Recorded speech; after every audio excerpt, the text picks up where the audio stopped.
Jharkhand police constable math series class 1 जोहार सभी साथियों का बहुत बहुत स्वागत है target government job YouTube channel पर। आप सभी बहुत अच्छे होंगे ऐसी आशा और उम्मीद करती हूं और आप सभी तैयारी बहुत अच्छे से कर रहे होंगे। झारखंड पुलिस कांस्टेबल का जो अब एग्जाम होने वाला है, हालांकि फिजिकल होगा उसके बाद एग्जाम होगा, बट तैयारी आपको अभी से करनी होगी। और बहुत सारे साथियों के कमेंट आ रहे थे सिलेबस को लेकर के कि आप क्लासेस कब स्टार्ट करेंगे, क्लासेस स्टार्टेड कर दीजिए। तो साथियों मैंने आप सभी के कहने पर क्लास स्टार्ट कर दी है। हिंदी की भी एक क्लास डाल चुकी हूँ और ये फर्स्ट क्लास है मैथ की। देखिए आप सभी का अगर सपोर्ट रहेगा तो क्लास कंटिन्यू आती रहेंगी और मैं चाहती हूँ कंटिन्यू करना क्लास को, लेकिन आप सभी का सपोर्ट चाहिए। लाइक एंड शेयर सब्सक्राइब आप जरूर करेंगे, ठीक है। बाकी आपकी कोई भी ख्वाहिश फरमाइश हो मैं उसे पूरी करूंगी, आप बता देना। तो हम बात करेंगे, जैसा कि आप सभी जानते ही हैं, आपका पेपर 2 पेपर 1 लैंग्वेज का है, लेकिन जो पेपर 2 होगा आप सभी का वो आपका उसमें 50 क्वेश्चन आएंगे हिंदी से। तो हिंदी की भी क्लास मैंने चला दी है। 50 क्वेश्चन यानी 150 मार्क्स, एक क्वेश्चन 3 मार्क्स का। तो 150 मार्क्स के आसपास ही आपको चाहिए होते हैं। चूंकि इसकी डिस्ट्रिक्ट वाइज कट ऑफ जाती है तो बहुत सारे ऐसे भी डिस्ट्रिक्ट हैं जिनकी कट ऑफ 99-100 के आसपास रहती है। तो सिलेक्शन होने के लिए इतना ही है। और इसमें ये तो है नहीं कि भाई आपको दोनों तीनों जो यहाँ पर सब्जेक्ट आते हैं तीनों में क्वालिफाई करना, ऐसा नहीं है ना। तो यहाँ पर जो पार्ट ए है आप सभी का उसमें आएगी आपकी हिंदी, और जो पार्ट बी है आपका उसमें आएगी आपकी मैथ और जीके जीएस। मैथ और जीके जीएस, देखिए जीके जीएस की भी क्लास मैंने डाल रखी है जिसमें झारखंड जीके की है और उसमें से 7 से 8 क्वेश्चन यानी डायरेक्ट 18 से 21 नंबर उससे बन जाएंगे आप सभी के। उन क्लासेस को आप देख लेना। अब यहाँ बात करते हैं मैथ की, तो इनसे 25-25 क्वेश्चन आप सभी के आने वाले हैं। तो जब जाके यहाँ पर 50 और 25-25-50 यानी 100 क्वेश्चन 300 मार्क्स के होंगे। तो पेपर 2 आपका 300 मार्क्स का होने वाला है और आपकी कट ऑफ इसी पेपर पर डिपेंड करती है, यानी आपकी जो कट ऑफ बनती है वो इसी पेपर से बनती है। तो अगर आप इसमें हिंदी को अच्छे से टारगेट कर लेते हैं, आपकी जो हिंदी आएगी पार्ट 1 में, और पार्ट 2 में जो आपकी मैथ और जीके जीएस आएगी, देखिए सिलेक्शन लेना बहुत इजी है, बहुत ज्यादा इजी है। आप खुद देखिए ना यहाँ पर कि 50 क्वेश्चन की आपकी हिंदी आ रही है, 25 क्वेश्चन की आपकी मैथ आ रही है, 25 क्वेश्चन की जीके जीएस आ रही है। सारा कुछ तो मैं कवर करा रही हूँ, फिर छूट क्या रहा है आपका। और दूसरा बताइए कि अगर आप इनमें से टॉपिकों को अच्छे से कर लेते हैं, जो ज्यादा वेटेज रखते हैं, तो आपके 150 से 200 मार्क्स तो वैसे ही आ जाएंगे 300 में से। तो इतनी टेंशन काहे लेनी, ठीक है। तो आपको टेंशन बिल्कुल भी नहीं लेनी है। यहाँ पर ये चीज ध्यान रखना कि आपके पेपर 2 है वो 300 नंबर का आएगा और जो मेरिट है वो आपकी पेपर 2 पर ही डिपेंड कर रही है। ये चीज आप सबसे ज्यादा यहाँ पर फोकस रखना और ध्यान रखना, ठीक है।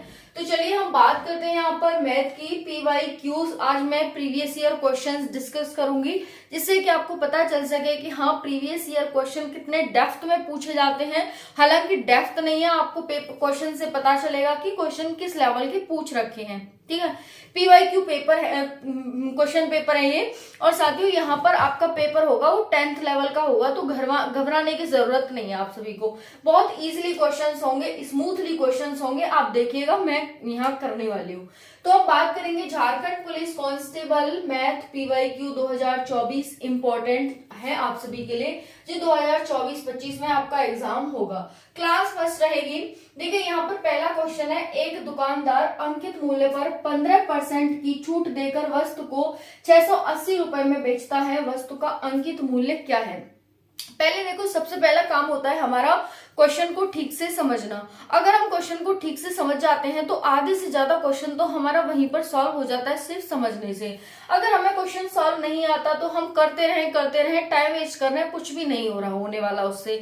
तो पहले क्या है, अगर एक बार क्वेश्चन आपको समझ नहीं आता है तो आप दोबारा से क्वेश्चन को पढ़ेंगे और समझने की कोशिश करेंगे, ठीक है। तो फिर से पढ़ेंगे, एक दुकानदार अंकित मूल्य पर, किस पर, अंकित मूल्य पर। तो इसे हाईलाइट कर लो कि अंकित मूल्य पर वो 15% की छूट देकर इतने रुपए में बेच रहा है, ठीक है, 15% की छूट दी और इतने में बेच दिया, तो वस्तु का अंकित मूल्य क्या है? तो देखिए पहले तो हमें यहाँ पर डिस्काउंट दे रखा है, कितना दे रखा है डिस्काउंट? 15% दे रखा है, छूट दी यानी डिस्काउंट दिया।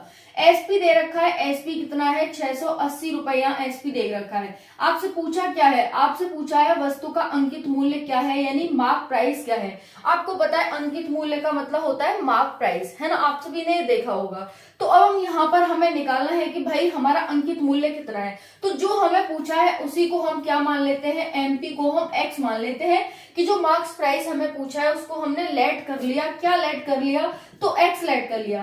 तो एमपी का स्टार्टिंग में ही कह रहा है कि अंकित मूल्य का 15%। आपको पता है जब भी का लगा होता है तो का मतलब होता है कि इसका मतलब है इनटू। तो अंकित मूल्य पर या का जो भी आ जाए तो इसका मतलब होता है इनटू। तो आपको क्या करना है?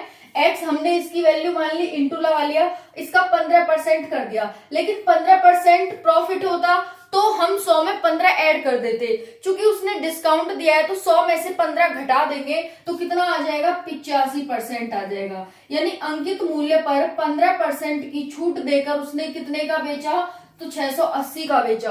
अब यहाँ से x की वैल्यू आ जाएगी और x की वैल्यू आने का मतलब है कि अंकित मूल्य आ गया। तो देखिए यहाँ से काटिए, 5 एकम 5, 5 सत्ते 35, 5 दूनी 10 और यहाँ पर ये कट गया। उसके बाद 17 चौका 68 और यहाँ पर 40। अब यहाँ पर x इज इक्वल टू क्या आ गया? इसका मल्टीप्लाई कर दीजिए, यहाँ पर आ गया 800। तो आपका जो अंकित मूल्य है वो क्या है? 800। तो आपको 4 ऑप्शन दे रखे हैं, कौन सा आपका सही हो जाएगा? ऑप्शन सी सही हो जाएगा। दोबारा समझेंगे। पहला काम होता है हमारा क्वेश्चन को ठीक से समझना।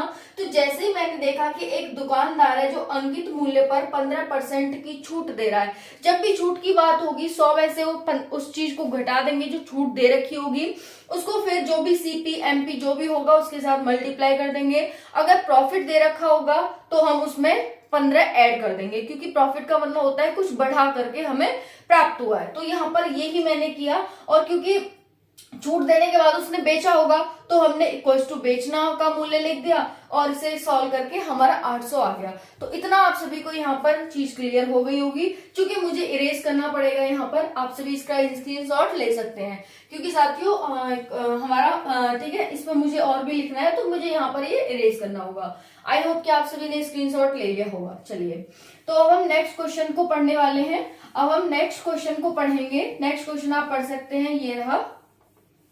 तो देखिए क्या कह रहा है नेक्स्ट क्वेश्चन कि 243/32 का 2/5 का मान क्या होगा। पहले तो हम क्वेश्चन को यहाँ पर लिख लेते हैं कि भाई इसका कह रहा है कि 243 बटा क्या है? 32 है। इसका कितना है? 2/5 है। आपको पता है 243 किसकी पावर होती है? जब भी ये पावर वाले क्वेश्चन आएंगे तो आपसे भी एक चीज ध्यान रखना, इसको तोड़ने की कोशिश करना पावर में। तो 243 को मुझे तो पता है कि भाई 243 को मुझे कैसे तोड़ना है। तो 3 तिया 9 ती 27 तिया 81, 81 तिया 343 होते हैं। तो 81 तिया, देखो 81 तिया तो 243 होते हैं। 3 एकम 3, 8 24, 243 हो गए ना। यानी मुझे पता है कि भाई क्योंकि मुझे क्यूब आते हैं तो आपको भी क्यूब आएंगे तो आप भी यहाँ पर कर लेंगे। तो कुछ बेसिक जानकारी आपको होनी चाहिए कि क्यूब वगैरह आपको अच्छे से आने चाहिए। तो मुझे पता है कि भाई मैं इसे तोड़ना चाहूं तो मैं इसे नीचे वाली पावर, ऊपर वाले को नीचे वाली पावर में तोड़ने की कोशिश करना। तो मैंने क्या किया, 3 की पावर 5 में तोड़ा और नीचे पता है मुझे कि भाई ये 2 की पावर 5 होते हैं। 2 दूनी 4 दूनी 8 दूनी 16 दूनी 32। तो ये क्या होता है साथियों? तो ये होता है 2 की पावर 5। तो ऐसा करते हैं, इन दोनों को एक ही ब्रैकेट के अंदर ले लेते हैं, ठीक है। और ऊपर क्या था हमारा? 2/5 था। अब आपको पता है इससे कैंसिल हो जाएगा क्योंकि ये ऊपर मल्टीप्लाई में है, ये नीचे है।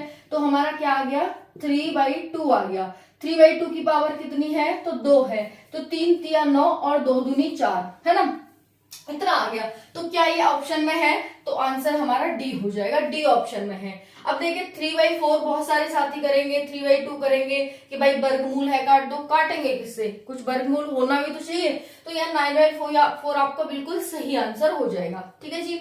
चलिए अब नेक्स्ट क्वेश्चन देखते हैं। दो वृत्तों के क्षेत्रफल का अनुपात इतना दे रखा है, उनकी परिधि के बीच अनुपात क्या होगा। दो वृत्तों का क्षेत्रफल का अनुपात आपको इतना दे रखा है और उनकी परिधि के बीच अनुपात पूछा है। देखिए परिधि का मतलब होता है सरकमफेरेंस। बहुत सारे साथी होंगे जो इंग्लिश हिंदी दोनों से संबंध रखते होंगे, मैं दोनों शब्दों का यूज करूंगी, टेंशन मत लेना, ठीक है।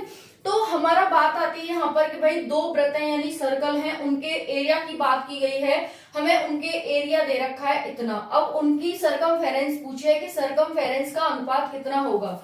तो यहाँ पर ध्यान रखना हमें क्या दे रखा है भाई, एरिया। एरिया हमें पता है पाई आर स्क्वायर होता है ना। इसे हम R1 मान लेते हैं और इसे हम R2 मान लेते हैं कि पहला वृत्त हमारा R1 स्क्वायर होगा और दूसरा हमारा R2 का स्क्वायर होगा, है ना। क्योंकि इसकी रेडियस अलग होगी, इसकी रेडियस अलग होगी, तो मैंने रेडियस अलग अलग मान ली। अब उसके बाद क्या किया, क्योंकि हमें जल्दी क्वेश्चन सॉल्व करने होते हैं तो मैं उसी तरह से आपको ट्रिक बता रही हूँ। अब इनका रेशियो दे रखा है कितना, 81/121। देखिए यहाँ पाई से पाई कैंसिल हो रहा है। अब आपको पता है R1 और R2 का स्क्वायर है, तो इसे हम ऊपर लेकर जाएंगे, दोनों के ऊपर क्या आ जाएगा, ये आ जाएगा। अब ये पता है आपको कि 9 का स्क्वायर और 11 का स्क्वायर होता है, स्क्वायर से रूट कैंसिल हो जाएगा, क्योंकि रूट का मतलब होता है 1/2। तो जब हम 1/2 करेंगे ऐसे तो इससे कैंसिल हो जाएगा, आपका क्या बच जाएगा यहाँ पर, सिर्फ और सिर्फ 9/11 बच जाएगा।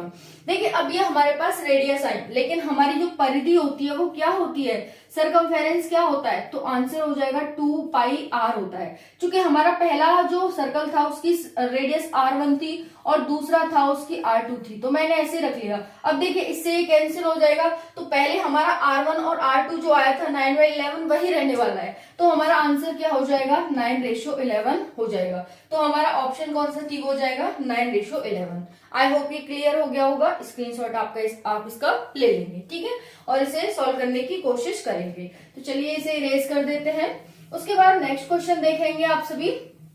नेक्स्ट क्वेश्चन सभी साथी लाइक कर देंगे सेशन को। नेक्स्ट क्वेश्चन है, समान आयतन के दो सिलेंडरों की त्रिज्या इतनी है, इनकी ऊंचाई क्या होगी। समान आयतन के दो सिलेंडर हैं, इनकी त्रिज्या इतनी है, ऊंचाई आपसे पूछे। देखिए बहुत इजी पेपर आता है, बिल्कुल भी टेंशन नहीं लेनी। मैं सारे प्रीवियस ईयर के क्वेश्चंस आपको कराऊंगी, 1 शॉट वीडियो भी लेकर आऊंगी, बस आपको तसल्ली से ध्यान बनाए रखना है, ओके।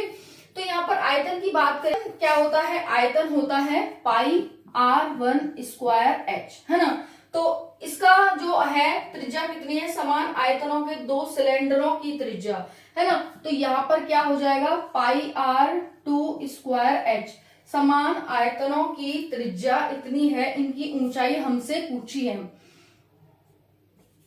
तो हम इससे इसे काट देते हैं। इसकी जो त्रिज्या है वो 3 का स्क्वायर h1 है और इसकी जो त्रिज्या है वो 1 का स्क्वायर h2 है। तो h1 अपॉन में h2 ले आइए यहाँ पर, ये हो जाएगा 1/9। तो इसकी जो त्रिज्या हाइट हो जाएगी वो 1/9 हो जाएगी, 1:9, ठीक है ना। समझ में आ रहा है ना। यहाँ पर हमने क्या रखा, इनका क्षेत्रफल रखा, क्षेत्रफल से हमने पाई से पाई काटा और यहाँ पर चूंकि इनके रेशियो दे रखा है तो हमने रेशियो को इनके जगह रख दिया, त्रिज्याओं की जगह, और उसके बाद हमने हाइट यहाँ से निकाली, तो h1 अपॉन में h2 1/9 आ गया, ठीक है। इसका स्क्रीनशॉट ले सकते हैं, किस तरह से आप क्वेश्चंस को करेंगे। क्वेश्चन को देख करके बिल्कुल ही परेशान नहीं होना है। तो चलिए हम नेक्स्ट क्वेश्चन देखते हैं। नेक्स्ट क्वेश्चन में कह रहा है कि 36, ये इतनी आपको संख्या दे रखी है, इसके वर्गमूल में कितने शून्य हैं। देखिए जब भी हम किसी चीज का वर्गमूल निकालते हैं तो उसे इस तरह से अंदर रखते हैं। अब आपको पता है कि इसमें कितनी जीरो है, 2 4 6 जीरो है, ठीक है। तो आपको क्या करना है, इससे बाहर लाना होगा। इससे बाहर लाने के लिए ये 6 हो जाएगा, ये 3 जीरो हो जाएंगी। तो कितनी जीरो आएंगी साथी, इसमें 3 जीरो, तो 3 जीरो वाला आंसर हमारा सही हो जाएगा, ठीक है। तो ये थी आपकी वीडियो। नेक्स्ट वीडियो जल्दी ही आएगी, ज्यादा से ज्यादा प्यार दीजिएगा वीडियो को। थैंक यू, जय हिंद।